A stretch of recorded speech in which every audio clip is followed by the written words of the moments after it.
The neural connection chamber aboard the research vessel Harmony was bathed in soft blue light, designed to soothe the anxiety of both human and non-human participants. Dr. Elias Carter adjusted the final settings on the interface array, triple-checking each parameter. This would be the first official cross-species neural link between a human and a Mithraean, a historic moment for the Joint Species Research Initiative. "Everything looks optimal," he announced, glancing up at Captain Rivera. "The neural pathways are aligned, and the translation algorithms are at 97% compatibility." Captain Rivera nodded, her expression a mixture of excitement and concern. "And the safety protocols?" "Triple redundancy," Elias assured her. "At the first sign of neural stress from either participant, the system automatically begins a gentle disconnect procedure." Across the room, specialist Lyra Wu sat in a reclined position, electrodes already attached to her temples and the base of her skull. At 32, she was the initiative's leading xenolinguist and had spent the last 3 years learning the basics of Mithraean communication, both their spoken language and their unique form of empathic resonance. Beside her, in a specially designed containment field that mimicked the atmospheric conditions of her homeworld, floated Naya. The young Mithraean researcher appeared to human eyes as a delicate, translucent being with an internal structure reminiscent of Earth's jellyfish, though far more complex. Bioluminescent patterns rippled across her bell-shaped upper body, the visible manifestation of Mithraean speech. "Are you still comfortable proceeding, Naya?"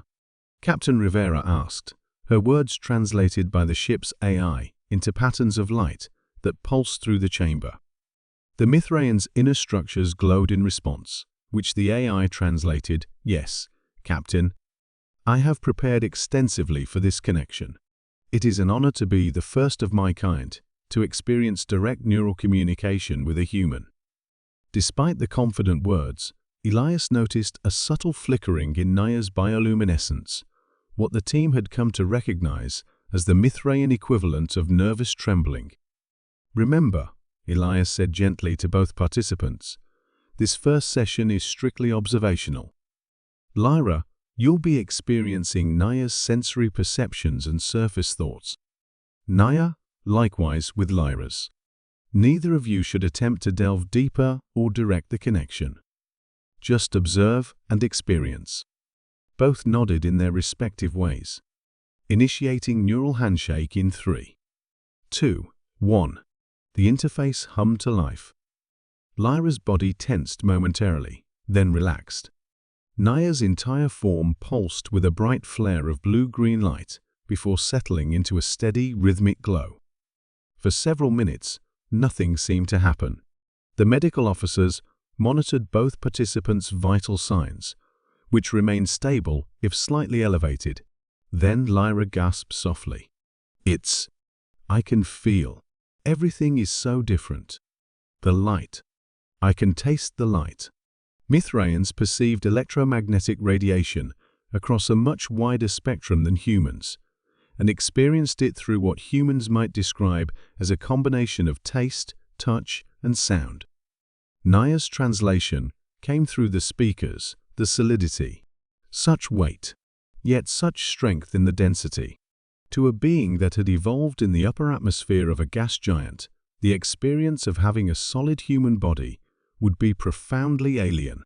The connection deepened, neural pathways synchronizing further as the translation algorithms adapted in real time. Tears began streaming down Lyra's face, though her expression was one of wonder rather than distress. The colors, the memories like currents, flowing through generations. Mithraeans possessed a form of genetic memory, with certain experiences of ancestors embedded within their cellular structure, a concept that human science had only begun to understand. Naya's bioluminescence pulsed rapidly, forming patterns more complex than the AI could fully translate. What came through was fragmentary, human connection. Family bonds. Separation yet united. Curious contradiction. Captain Rivera glanced at Elias with concern. Are they going too deep? Elias checked the neural activity monitors. They're within safe parameters, but the connection is stronger than we anticipated. The emotional centers are highly engaged. Inside the connection, Lyra experienced existence as a Mithraean, the sensation of floating in atmospheric currents, perceiving the world through patterns of energy rather than solid matter, the constant awareness of one's community through subtle electromagnetic fields. For Naya, human existence unfolded, the strange solidity of bones and muscle, the limited yet intensely focused sensory input, the curious isolation of the individual mind balanced against the deep emotional bonds humans formed. Suddenly, Naya's entire form began to tremble visibly, her bioluminescence flickering between deep blue and violet colors the research team had never observed before. The AI struggled to translate the complex patterns, but fragments came through. You, inside me now, seeing all. Nowhere to hide. Neural patterns are accelerating, reported the medical officer. Mithraean equivalent of stress hormones increasing. Should we terminate? Captain Rivera asked. Elias hesitated, studying the readouts. Not yet. They're approaching a threshold, but haven't crossed it. This reaction appears to be emotional, rather than physiological danger.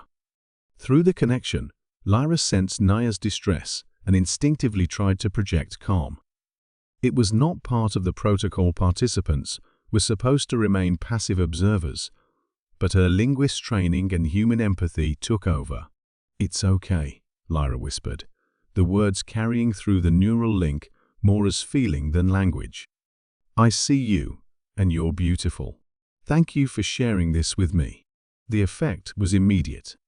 Naya's trembling subsided, and her coloration shifted to a steady, pulsing amber. Through the speakers came her response. You are inside me now, seeing my thoughts, my perceptions, the very essence of what makes me Mithraean. I had not anticipated the vulnerability of being truly seen by another species. I feel the same, Lyra responded, her voice catching with emotion. It's like being completely exposed, yet completely accepted. For several more minutes, they remained connected, their neural patterns gradually synchronizing into a stable, harmonious rhythm. When Elias finally initiated the disconnection sequence, it proceeded smoothly, leaving both participants tired but unharmed. After a brief recovery period, the research team gathered for a preliminary debriefing. Naya's containment field had been moved to the conference room, where she floated at eye level with the seated humans. That was. Lyra began, struggling to find words adequate to the experience. I don't think human language has the vocabulary for what just happened. Naya's translation appeared on the room's main screen in Mithraean expression. We would say we performed the exchange of inner skies. It is a concept from our oldest traditions, long thought to be merely poetic, rather than literal possibility. Captain Rivera leaned forward, fascinated. Naya, your distress during the connection, can you explain what caused it? The Mithraean's colors shifted to a thoughtful purple. In Mithraean society, our thoughts remain largely our own, despite our communal nature.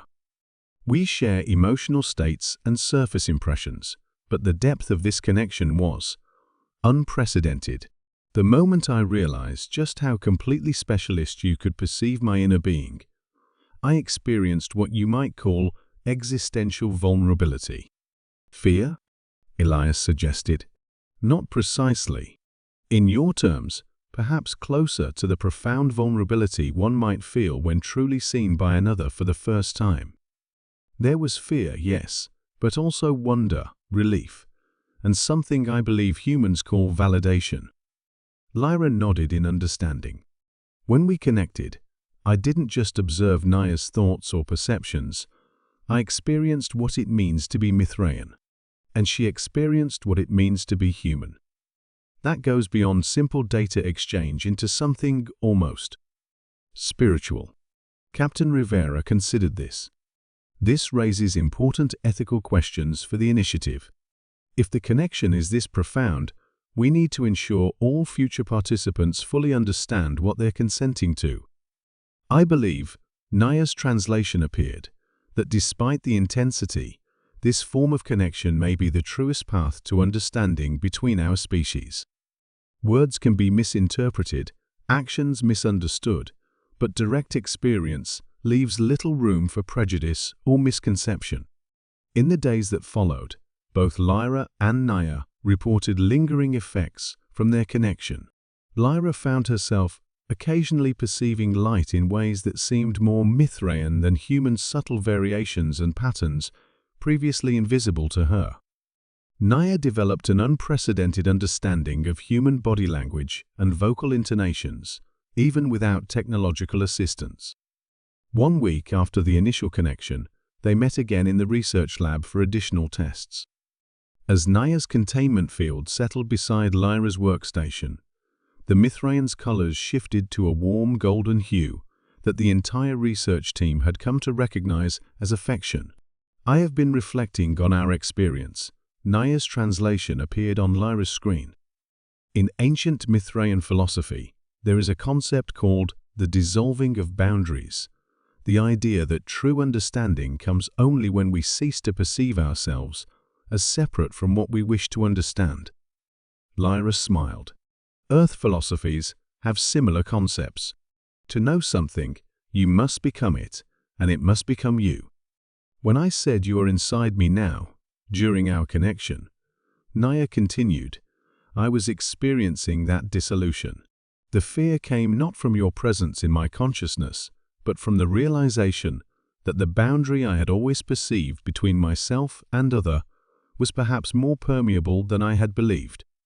A frightening thought, Lyra acknowledged. Yes, Naya's colors pulsed softly, but also a liberating one. If the boundaries between Mithraean and human can dissolve, even temporarily, what other divisions might prove less fixed than we imagine? As the harmony continued its mission, that question became the guiding principle of the neural connection program. The trembling vulnerability Naya had experienced became recognized not as a bug in the system, but as its most essential feature, the moment when true understanding became possible. For it was only in that trembling recognition of complete exposure that two vastly different forms of consciousness could truly say to each other, I see you as you are, from the inside out, and still I accept you,